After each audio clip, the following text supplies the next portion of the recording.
जय श्री कृष्णा। देखिए, अपरा एकादशी का व्रत भगवान विष्णु जी को समर्पित है और इस व्रत को करने से मनुष्य को सभी पापों से मुक्ति मिलती है।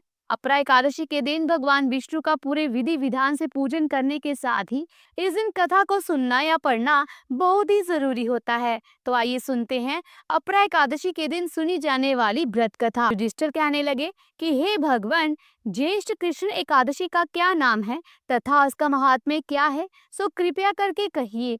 भगवान श्री कृष्ण जी कहने लगे कि हे राजन, यह एकादशी अचला तथा अपरा दो नामों से जानी जाती है। पुराणों के अनुसार ज्येष्ठ कृष्ण पक्ष की एकादशी अपरा एकादशी है, क्योंकि यह अपार धन देने वाली है। जो मनुष्य इस व्रत को करते हैं वे संसार में प्रसिद्ध हो जाते हैं। इस दिन भगवान त्रिविक्रम की पूजा की जाती है। अपरा एकादशी के व्रत के प्रभाव से ब्रह्म हत्या, भूत योनि, दूसरे की निंदा आदि के सब पाप दूर हो जाते हैं। इस व्रत के करने से पर स्त्री गमन, झूठी गवाही देना, झूठ बोलना, झूठे शास्त्र पढ़ना या बनाना, झूठा जोशी बनना तथा झूठा वैद्य बनना आदि सब पाप नष्ट हो जाते हैं। जो क्षत्रिय युद्ध से भाग जाएं वे नरकगामी होते हैं, परंतु अपरा एकादशी का व्रत करने से वे भी स्वर्ग को प्राप्त होते हैं। जो शिष्य गुरु से दीक्षा ग्रहण करते हैं फिर उनकी निंदा करते हैं वे अवश्य नरक में पड़ते हैं, मगर अपरा एकादशी का व्रत करने से वे भी इस पाप से मुक्त हो जाते हैं। जो फल तीनों पुष्कर में कार्तिक पूर्णिमा को स्नान करने से या गंगा तट पर पितरों का पिंड दान करने से प्राप्त होता है, वही अपरा एकादशी का व्रत करने से प्राप्त होता है।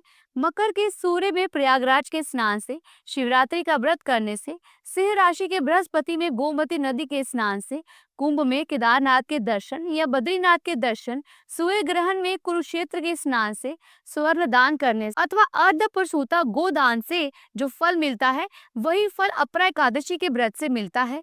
ये व्रत पाप रूपी वृक्ष को काटने के लिए कुल्हाड़ी है, पाप रूपी ईंधन को जलाने के लिए अग्नि, पाप रूपी अंधकार को मिटाने के लिए सूर्य के समान, मृगों को मारने के लिए सिंह के समान। अतः मनुष्य को पापों से डरते हुए इस व्रत को अवश्य करना चाहिए। अपरा एकादशी का व्रत तथा भगवान का पूजन करने से मनुष्य सब पापों से छूटकर विष्णु लोक को जाता है।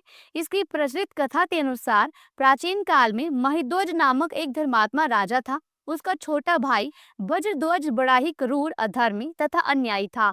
वह अपने बड़े भाई से द्वेष रखता था। उस पापी ने एक दिन रात्रि में अपने बड़े भाई की हत्या करके उसकी देह को एक जंगली पीपल के नीचे गाड़ दिया। इस अकाल मृत्यु से राजा प्रेतात्मा के रूप में उसी पीपल पर रहने लगा और अनेक उत्पात करने लगा। एक दिन अचानक धौम्य नामक ऋषि उधर से गुजरे। उन्होंने प्रेत को देखा और तपोबल से उसके अतीत को जान लिया। अपने तपोबल से प्रेत के उत्पात का कारण समझा। ऋषि ने प्रसन्न होकर उस प्रेत को पीपल के पेड़ से उतारा तथा परलोक विद्या का उपदेश दिया। दयालु ऋषि ने राजा की प्रेत जोनि से मुक्ति के लिए स्वयं ही अपरा यानी कि अचला एकादशी का व्रत किया और उसे अगति से छुड़ाने को उसका पुण्य प्रेत को अर्पित कर दिया। इस पुण्य के प्रभाव से राजा के प्रेत जोनि से मुक्ति हो गई। वह ऋषि को धन्यवाद देता हुआ दिव्य देह धारण कर पुष्पक विमान में बैठकर स्वर्ग को चला गया। हे राजन, ये अपरा एकादशी की कथा मैंने लोकहित के लिए कही है। इसे पढ़ने अथवा सुनने से मनुष्य सब पापों से छूट जाता है। तो बोले विष्णु भगवान जी की जय, माता लक्ष्मी जी की जय। तो दोस्तों, यह थी अपरा एकादशी के दिन सुने जाने वाली व्रत कथा। कथा को पूरा सुनने के लिए आपका बहुत बहुत धन्यवाद। उम्मीद करती हूँ कि आज की कथा आपको अच्छी लगी होगी। अगर कथा अच्छी लगी है तो वीडियो को लाइक करें, शेयर करें और ऐसे ही हिंदू सनातन धर्म से संबंधित व्रत त्योहारों, पूजा विधि, शुभ मुहूर्त, कथाओं आदि के बारे में जानने या सुनने के लिए हमारे चैनल को सब्सक्राइब करके बेल आइकन के बटन को जरूर प्रेस कीजिएगा। जल्दी मिलती हूँ एक नई धार्मिक बड़ी वीडियो के साथ।